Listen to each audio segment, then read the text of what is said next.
Hey everyone. I went to give a little short sentence structure workshop.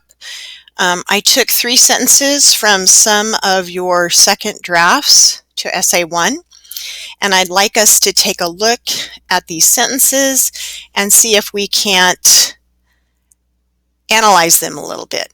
All right, so you've worked on sentence types, the simple, the compound, the complex, and the compound complex. That information will really help you understand. All right, let's take a look at this first sentence. The second strategy is separation. Separation is when you do not want to learn about or to adapt to the new culture. Okay, so I can see right away that this is an independent clause right here. Whoops. That is an independent clause. The second strategy, subject, is verb separation. It's a complete thought. Now I know that I need to have some kind of conjunction here, or I need to end the sentence. So this is a whole new independent clause. So what I need to do is create a whole new sentence and put a period here. You do not want to separate independent clauses with commas. That's a no-no. That's called a comma splice. So if you just have an independent clause, it can stand by itself. Don't end it with a comma.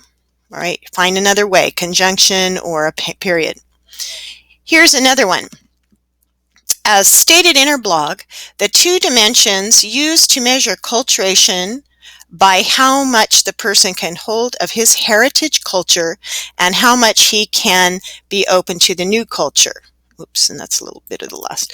So the first thing I see is this is just like a little opening statement as stated in her blog, and here is the beginning of the first clause.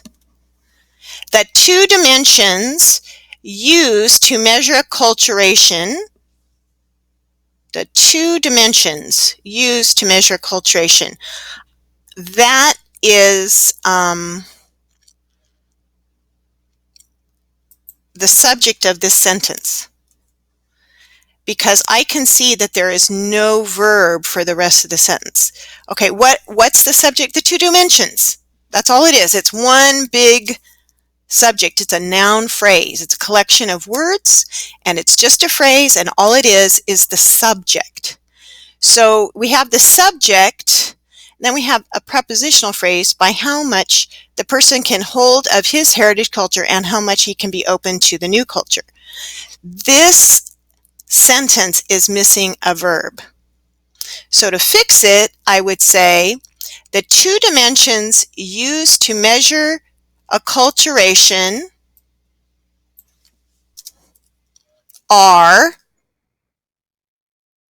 right, and then we have the verb. So this is the subject right here. Okay? And here's the verb. And now we can go on. The 2 dimensions are by how much a person can hold of his heritage culture and how much he can be open to the new culture. Okay, this third one is really confusing, and it would be easier, I think, if this person actually wrote just 2 sentences. She points out that for an individual to more easily adapt and be accepted to this new culture, depending on the attitude you take and how open you are to get to know this new culture. Okay, so this is super confusing, and I don't know what this person is talking about. So I do know that this, she points out, that is an independent clause. She points out. And then we're going to have, what is she pointing out? All right, that an individual to more easily adapt and to be accepted to this culture. I think this right here depends on the attitude. And if I were this person, I would stop this right here. I would change this to depends on the person's attitude, right? Depends on the person's attitude, period. And then just start a whole new sentence.